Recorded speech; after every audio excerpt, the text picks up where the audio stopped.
നമസ്കാരം. വി.ഡി. സതീശൻ കേരളത്തിൻ്റെ മുഖ്യമന്ത്രി. 11 ദിവസം വേണ്ട നാടകീയതയ്ക്ക് ശേഷമാണ് വി.ഡിയെ മുഖ്യമന്ത്രിയായി കോൺഗ്രസ് ഹൈക്കമാൻഡ് പ്രഖ്യാപിച്ചത്.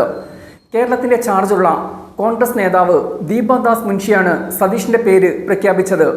രമേശ് ചെന്നിത്തലയുമായും കെ.സി. വേണുഗോപാലുമായും സംസാരിച്ചാണ് വി.ഡി. സതീഷിൻ്റെ പേര് ഹൈക്കമാൻഡ് പ്രഖ്യാപിച്ചത്. ഇന്ന് രാവിലെ രാഹുൽ ഗാന്ധി കെ.സി. വേണുഗോപാലുമായി സംസാരിച്ചിരുന്നു. അതിനുശേഷം രാഹുലും പ്രിയങ്കയും വീണ്ടും കെ.സിയുമായി ചർച്ച നടത്തിയിരുന്നു. ഹൈക്കമാൻഡ് തീരുമാനം അംഗീകരിക്കുമെന്നും പൂർണ്ണ സന്തോഷവാനാണ് എന്നുമാണ് കെ.സി. പ്രതികരിച്ചത്.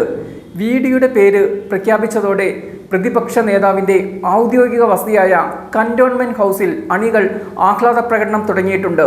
നിയമസഭാ കക്ഷിയിലെ പൂർണ്ണ പിന്തുണ കെ.സി. വേണുഗോപാലിന് അനുകൂലമായപ്പോഴും ഇത് കണക്കിലെടുക്കാതെയാണ് വി.ഡി. സതീഷിനെ ഹൈക്കമാൻഡ് മുന്നോട്ട് വെച്ചത്.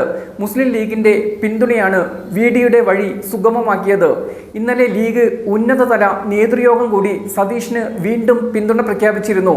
എന്നാൽ NSS ഇതിൽ എതിർപ്പുമായി രംഗത്ത് വന്നിരുന്നു. കോൺഗ്രസിൻ്റെ ആഭ്യന്തര കാര്യങ്ങളിൽ ലീഗ് ഇടപെടുന്നതിനെതിരെയാണ് NSS ജനറൽ സെക്രട്ടറി രംഗത്ത് വന്നത്. എന്നാൽ ഇതെല്ലാം തള്ളിക്കളഞ്ഞാണ് കോൺഗ്രസ് ഹൈക്കമാൻഡ് സതീഷിനെ മുഖ്യമന്ത്രിയായി പ്രഖ്യാപിച്ചത്. മുഖ്യമന്ത്രിയുടെ സത്യപ്രതിജ്ഞ ഞായറാഴ്ച ഉണ്ടാവുമെന്നാണ് സൂചന. സർക്കാർ രൂപീകരിക്കാനുള്ള തീരുമാനം അറിയിക്കാൻ KPCC അധ്യക്ഷൻ സണ്ണി ജോസഫ് ഗവർണറോട് സമയം ചോദിച്ചിട്ടുണ്ട്.